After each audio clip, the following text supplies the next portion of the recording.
Breaking news. Siddipet ఆదర్శ Nagar colony 7వ number వీధిలో దారుణం చోటు చేసుకుంది. భార్య శ్రీలతపై అనుమానం కొద్దీ కత్తితో పొడిచి చంపాడు భర్త ఎల్లయ్య. తర్వాత కూతురిపైన కూడా కత్తితో దాడి చేసి తాను సైతం కత్తితో పొడుచుకొని ఆత్మహత్యా యత్నం చేసుకున్నాడు ఎల్లయ్య. కూతురు పరిస్థితి విషమంగా కావడంతో మెరుగైన వైద్యం కోసం హైదరాబాద్కు తరలించగా సిద్దిపేట ప్రభుత్వ ఆసుపత్రిలో చికిత్స పొందుతున్నాడు ఎల్లయ్య. కేసు నమోదు చేసుకొని పోలీసులు దర్యాప్తు చేస్తున్నారు.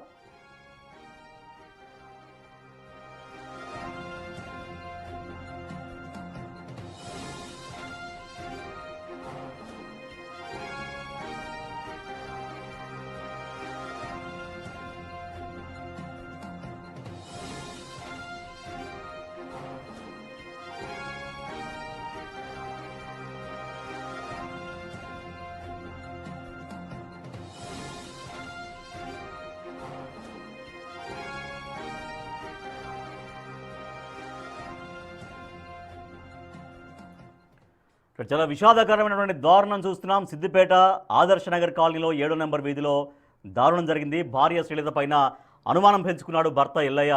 ఆ భార్యను కత్తితో పొడిచి చంపేశాడు. తర్వాత కూతురుని కూడా కత్తితో పొడిచాడు. తర్వాత తాను కూడా ఆత్మహత్య యత్నం చేశాడు ఎల్లయ్య. మా ప్రతినిధి దుర్గారెడ్డి మరింత సమాచారం ఇస్తారు. దుర్గారెడ్డి, అసలు ఈ దారుణం ఎట్లా జరిగింది? అనుమానం అనేటువంటి దాని మీద అనుమానం అనేది ఎప్పటి నుంచి, అంటే గతంలో ఏమైనా ఇట్లా జరిగాయంటనా? ఇంట్లో ఏమైనా గొడవలు జరిగాయా? ఎప్పటి నుంచి ఇట్లాంటి గొడవలు జరుగుతున్నట్టుగా తెలుస్తోంది? రాజేష్, సిద్దిపేట జిల్లాలో మాత్రం దారుణం చోటు చేసుకుందని చెప్పవచ్చు. భార్య శ్రీలతను హత్య చేసిన తర్వాత తన కూతురుపై కూడా హత్య ప్రయత్నం చేసి ఆ తర్వాత ఆ కత్తితో గాయపరిచి ఒక పురుగుల మందు తాగించారని చెప్తున్నారు. తర్వాత కొడుకు అజయ్నిగా దాడి చేసే ప్రయత్నంలో కొడుకు తప్పించుకున్నాడని చెప్పి తెలిసింది. అసలు వాస్తవాలు ఏంటి, అసలు ఏం జరిగింది మాత్రం, తన కొడుకు ఎల్లయ్య కొడుకు ఆ తర్వాత ఆ అజయ్ ఉన్నారు. అసలు అజయ్ నిజంగానే అసలు ఈ ఘటన ఎప్పుడు జరిగింది, ఎట్లా జరిగింది?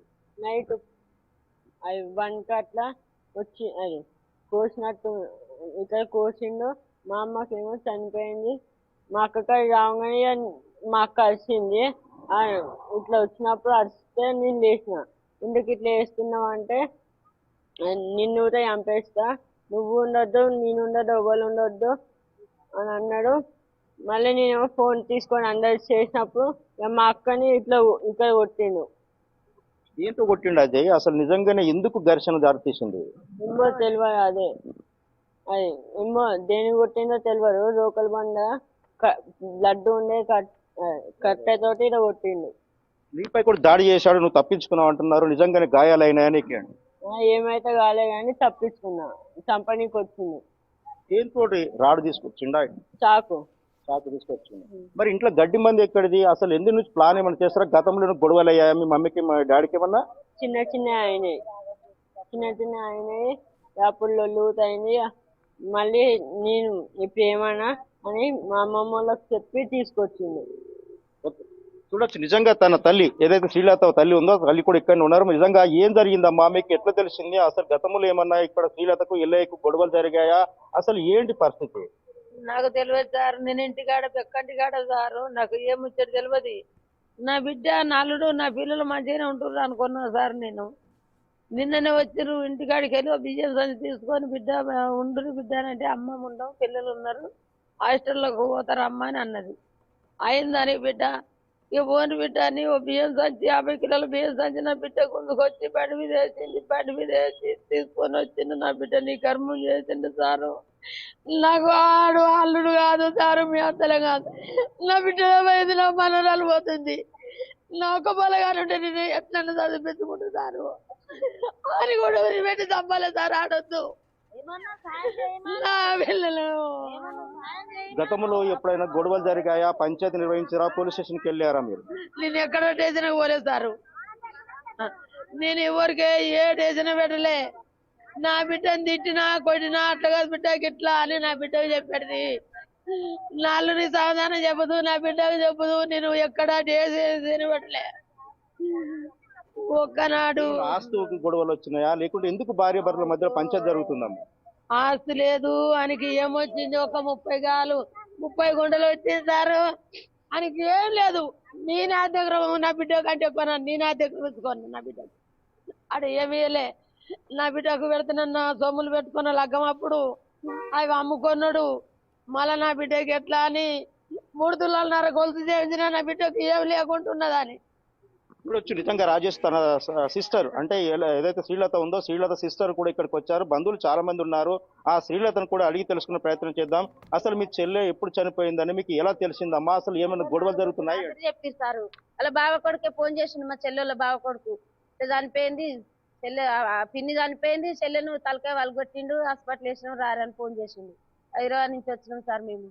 మా చెల్లెని ఇదే మాకు ఏది జరిగింది మాకు తెలియదు. ఇక హైదరాబాద్ ఉంటాం మేము. మా చెల్లెని చంపిండు, మళ్ళీ పిల్లగాడి మీద పోతే పిల్లగాడు తప్పించుకున్నాడట.